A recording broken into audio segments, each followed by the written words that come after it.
A developed sense of taste and smell could help the baby take her first sips of breast milk once she's born. Just like the amniotic fluid, breast milk contains a similar selection of tastes and smells from the mother's food. If the newborn baby is already familiar with these flavors and likes the taste, this may encourage her to feed.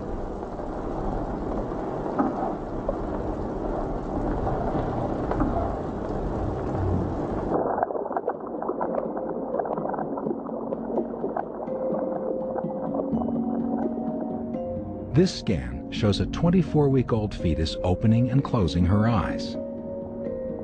The eyes are fully formed halfway through the pregnancy, but seeing is the one sense she can't experience until she's born. It's too dark in the womb.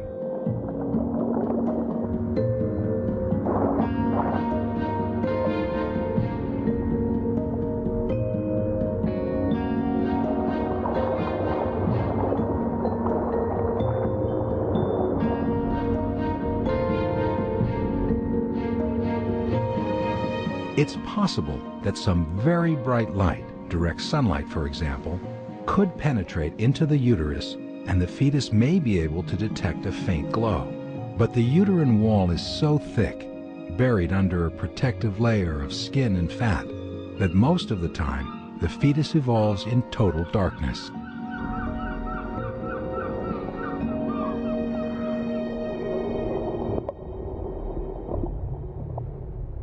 While there may be nothing to see in the womb, opening and closing the eyes helps the fetus develop the blinking reflex, a reflex that stays with us for life to protect our eyes from foreign objects, keep them moist, and shield them from bright light.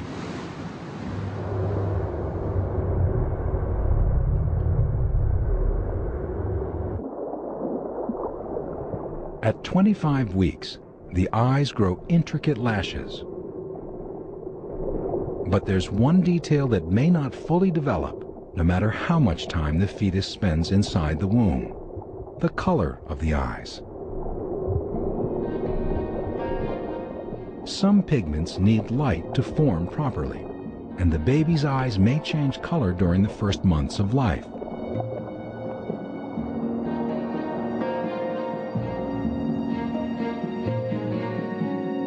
Babies of Asian or African descent are usually born with dark brown or dark gray eyes that mature to deep brown or black.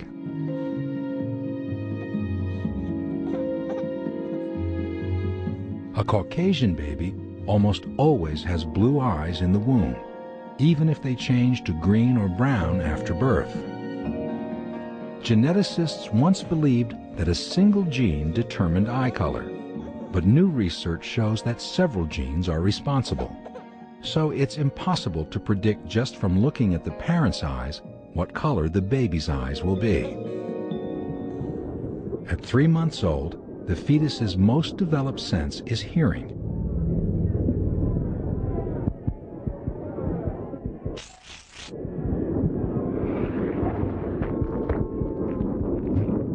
The fetus may be completely surrounded by amniotic fluid, but because sound travels through fluid about 4 times faster than it does in air, she has plenty to hear.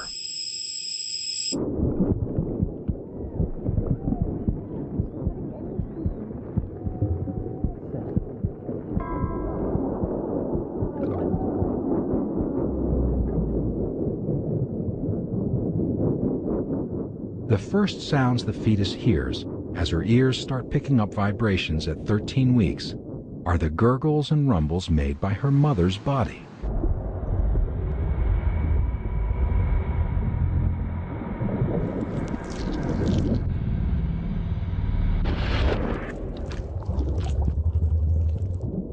A succession of hiccups, burps, bubbles, sloshes, and slurps marks the passage of food, liquid, and air in, out, and through the maze of passages and tubes just inches from the baby's ears.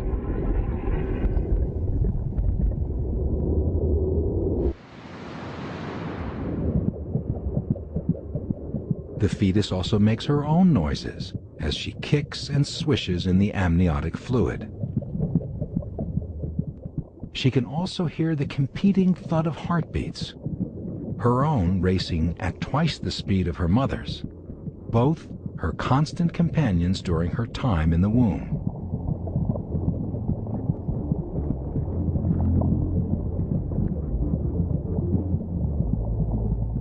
The fetus can also hear sounds from the world outside, conversations, loud noises, and music. The walls of the womb, together with the abdomen, act to filter out most of the high frequencies. All sounds reach the fetus distorted, but higher sounds are more muffled. Only the lower bass notes of a piece of music have much impact.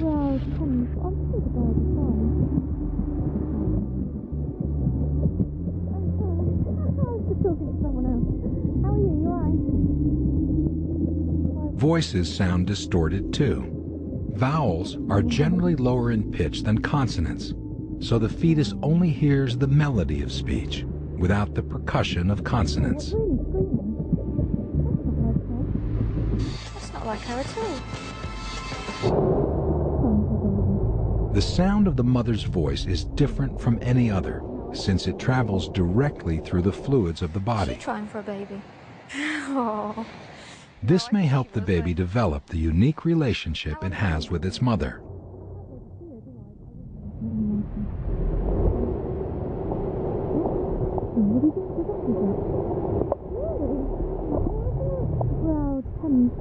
Excellent. Good luck. See you later. Bye. Other voices, like the father's, must pass through air, then fluid, and may not cut through the general background noise.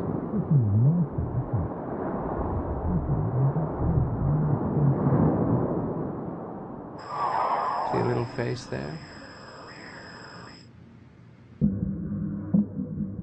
The loudest sound a fetus will ever hear may come during an ultrasound scan.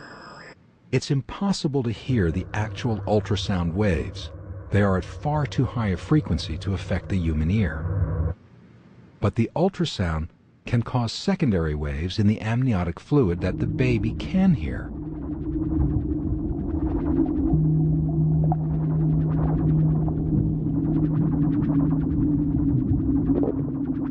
To produce finely detailed images, ultrasound probes fire a rapid succession of pulses, each lasting less than 1/1,000,000th of a second. The rapid switching on and off of these pulses can cause waves in the fluid, which sound like high-pitched tapping.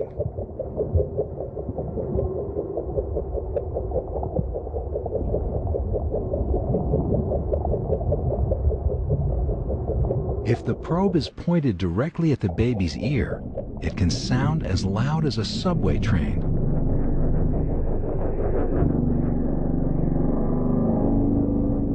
In normal circumstances, there's no need for the scanning probe to go anywhere near the ear.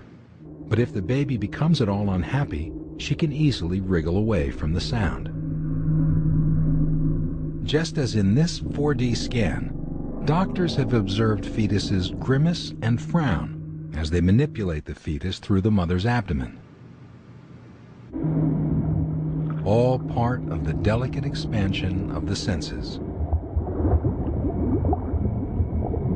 During the final trimester, the fetus prepares for life outside the womb, away from her comforting cocoon and its built-in life support.